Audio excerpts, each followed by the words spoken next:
Hello नमस्ते, आप सभी का स्वागत है सपनों की दुनिया में। जो लोग मेरे चैनल पर नए हैं वो चैनल को सब्सक्राइब कर लें, क्योंकि कहानी बहुत ही मज़ेदार और डरावनी होने वाली है और कहानी के शुरू से लेकर अंत तक अवश्य ही बने रहें।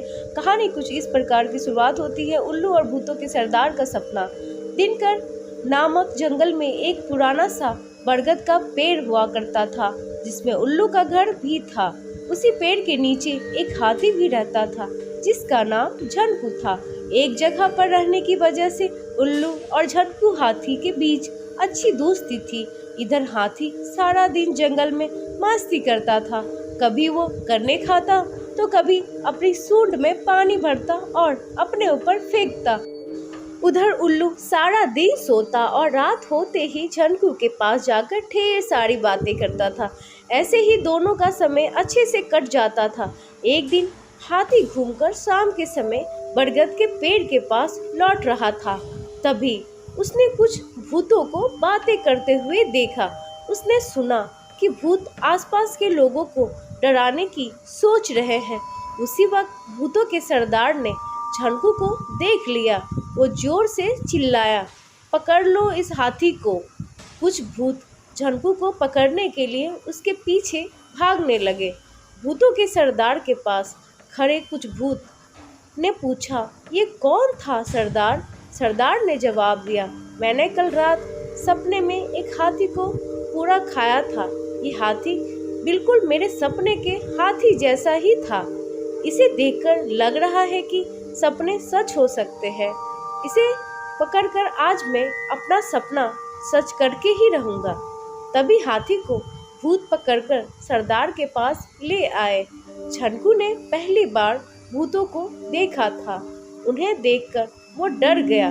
कांपते हुए झनकू हाथी की तरफ भूतों का सरदार अपना सपना सच करने के लिए बढ़ने लगा। झनकू के हाथ पैर ठंडे पड़ चुके थे। ताकत तो झनकू के पास काफ़ी थी, लेकिन उसे समझ नहीं आ रहा था कि भूतों से कैसे निपटे। उसी समय झनकू का दोस्त उल्लू वहां पहुंचा। चिल्लाते हुए उल्लू हाथी के सिर पर बैठ गया और कहने लगा, आज मेरा सपना पूरा होगा। यही है वो जिसे मैंने अपने सपने में देखा था। हाँ, यही है वो। उल्लू की ऐसी बातें सुन भूतों के सरदार ने पूछा, अरे क्या हुआ है? तुम्हें क्यों चिल्ला रहे हो और क्या कहना चाहते हो? कौन यही और कौन सा सपना? जवाब में उल्लू ने कहा कि देखिए, मैंने कल रात में सपना देखा था कि मेरी शादी हो गई है। मैंने जिसे अपने सपने में देखा था उसका चेहरा आपके बगल में जो खड़ी है उससे मिलता है। अब मैं इसे विवाह करके अपना सपना पूरा करूँगा। तभी उल्लू सरदार ने बताया कि वो भूतों की रानी है और तुम्हारा ये सपना सच नहीं हो सकता है। उसी वक्त भूतों की रानी भी चिल्लाते हुए कहने लगी कि मैं एक उल्लू से शादी कभी भी नहीं करूँगी। भूतों के सरदार ने उस रानी से कहा कि चिंता करने की कोई बात नहीं है, यह है उल्लू है, इसीलिए ऐसी बातें कह रहा है। सपने सच थोड़ी होते हैं। मैंने पिछली रात को सपने में इस हाथी को खा लिया था। सच में थोड़ी मैं इसे खाऊंगा, क्योंकि सपने सच नहीं होते हैं। सपनों को सपना ही रहने देना चाहिए। इतनी बात सुनते ही झनकू तेजी से अपने बरगद के पेड़ की तरफ भाग गया। हाथी के वहां से जाते ही उल्लू ने भूतों के सरदार से कहा, आप लगते तो हैं उल्लू ही, लेकिन बातें और काम समझदारी की ही करते हैं। मुझे अच्छा लगा आपकी बातें सुनकर। इतना कहकर उल्लू वहां से उड़कर बरगद के पेड़ पर पहुंच गया। अपने दोस्त उल्लू को देखते ही हाथी ने उसे धन्यवाद कहा और उल्लू जोर जोर से हंसने लगा। हाथी ने पूछा, क्या हुआ? उल्लू ने कहा कि मैंने भूत की बातें सुन ली थी। वो तुम्हें अपने सपने की वजह से खाना चाहता था, इसीलिए मैंने भी उसे झूठा सपना सुनाकर बेवकूफ़ बना दिया।